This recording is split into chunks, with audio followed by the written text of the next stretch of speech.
Washington ডিসিতে national breakfast অনুষ্ঠানে মির্জা ফখরুল, খসরু ও জাইমা রহমান যোগ দিলেন ট্রাম্প।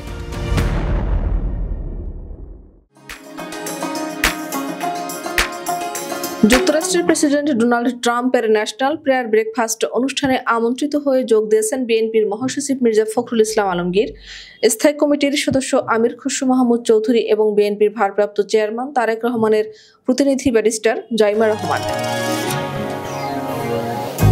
বৃহস্পতিবার যুক্তরাষ্ট্রের স্থানীয় সময় সকাল 7টায় রাজধানী ওয়াশিংটন ডিসিতে অবস্থিত মার্কিন প্রেসিডেন্টের বাসভবন হোয়াইট হাউসে শুরু হয়ে এই অনুষ্ঠান 7 ঘণ্টা ধরে চলে। শুক্রবার দিনের প্রথম প্রহরে বিএনপির অফিসিয়াল ফেসবুক পোস্টে বলা হয়, মার্কিন যুক্তরাষ্ট্রের নতুন প্রেসিডেন্ট নির্বাচিত হওয়ার পর ঐতিহ্যবাহী ন্যাশনাল প্রেয়ার ব্রেকফাস্ট অনুষ্ঠিত হয়, যেখানে বিভিন্ন দেশের গুরুত্বপূর্ণ রাজনৈতিক, কূটনীতিক, ব্যবসায়ী এবং সাংস্কৃতিক ব্যক্তিদের আমন্ত্রণ জানানো হয়।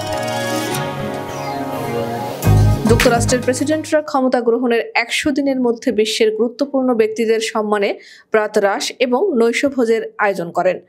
প্রেসিডেন্ট ডোনাল্ড ট্রাম্প এবং ভাইস প্রেসিডেন্ট জেডি ভ্যান্স ছাড়াও এই অনুষ্ঠানে যোগ দিয়েছেন সিনেটর এবং কংগ্রেস সদস্যদের পাশাপাশি আমন্ত্রিত বিশ্ব নেতৃবৃন্দ এবং ব্যবসায়ী ও পেশাজীবীগণ। এর আগে যুক্তরাষ্ট্রের ন্যাশনাল প্রেয়ার ব্রেকফাস্ট আয়োজক ফাউন্ডেশনের অন্যতম প্রধান ব্যক্তি ও সাউথ ক্যারোলিনার সাবেক গভর্নর ডেভিড বিসলির সঙ্গে সাক্ষাৎ করেছেন বিএনপি নেতারা। প্রতিনিধি দলে ছিলেন দলটির মহাসচিব মির্জা ফখরুল ইসলাম আলমগীর, জাতীয় স্থায়ী কমিটির সদস্য আমির খসরু মাহমুদ চৌধুরী এবং বিএনপির ভারপ্রাপ্ত চেয়ারম্যান তারেক রহমানের প্রতিনিধি হিসেবে তার মেয়ে ব্যারিস্টার জাইমা রহমান। বৃহস্পতিবার বিএনপির অফিসিয়াল ফেসবুক পেজে এক পোস্টের মাধ্যমে এ তথ্য জানানো হয়। পোস্টে উল্লেখ করা হয়, ডেভিড বিসলি রিপাবলিকান গভর্নর্স অ্যাসোসিয়েশনের সাবেক সভাপতি। তিনি জাতিসংঘের ওয়ার্ল্ড ফুড প্রোগ্রামের প্রেসিডেন্ট হিসেবে দায়িত্ব পালন করেছেন এবং রোহিঙ্গা সংকটের সময় তিনি বাংলাদেশ সফরও করেছিলেন। বিএনপির প্রতিনিধি দলটি ডেভিড বিসলির পাশাপাশি মার্কিন যুক্তরাষ্ট্রের ডেমোক্রেসি, হিউম্যান রাইটস ও লেবার বিষয়ক সাবেক সহকারী পররাষ্ট্রমন্ত্রী রবার্ট এ ডেস্ট্রোর সঙ্গেও সাক্ষাৎ করেছে। ফেসবুক পোস্টে বলা হয়, রবার্ট এ ডেস্ট্রো বর্তমানে ট্রাম্প প্রশাসনের ট্রানজিশন টিমের সঙ্গে কাজ করছেন। তিনি একজন বিশিষ্ট আমেরিকান আইনজীবী, শিক্ষাবিদ ও মানবাধিকার বিশেষজ্ঞ। যুক্তরাষ্ট্রের নাগরিক অধিকার কমিশনের কমিশনার হিসেবেও দায়িত্ব পালন করেছেন তিনি। সংবিধান, কর্মসংস্থান এবং নির্বাচন আইনে বিশেষজ্ঞ হিসেবে তিনি পরিচিত।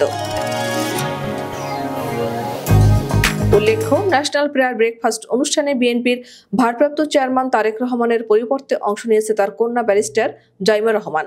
5 ফেব্রুয়ারি যুক্তরাষ্ট্রের ওয়াশিংটন ডিসিতে অনুষ্ঠিত ন্যাশনাল প্রেয়ার ব্রেকফাস্ট অনুষ্ঠানে বিএনপির 3 নেতা আমন্ত্রণ পেয়েছিলেন। অনুষ্ঠানটি 1953 সাল থেকে প্রতি বছর অনুষ্ঠিত হয়ে আসছে।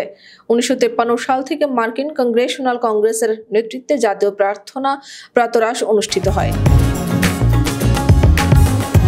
এবারের অনুষ্ঠানে যুক্তরাষ্ট্রের প্রেসিডেন্ট ডোনাল্ড ট্রাম্প অতিথি হিসেবে উপস্থিত ছিলেন। এছাড়াও আরও ছিলেন সিনেটর, কংগ্রেস সদস্য, ব্যবসায়ী ও 100টিরও বেশি দেশের গণ্যমান্য ব্যক্তিরা। এ ফাউন্ডেশন মার্কিন নীতি নির্ধারণে অত্যন্ত গুরুত্বপূর্ণ এবং বিশ্ব শান্তি ও ভ্রাতৃত্ব প্রতিষ্ঠায় ভূমিকা রাখে।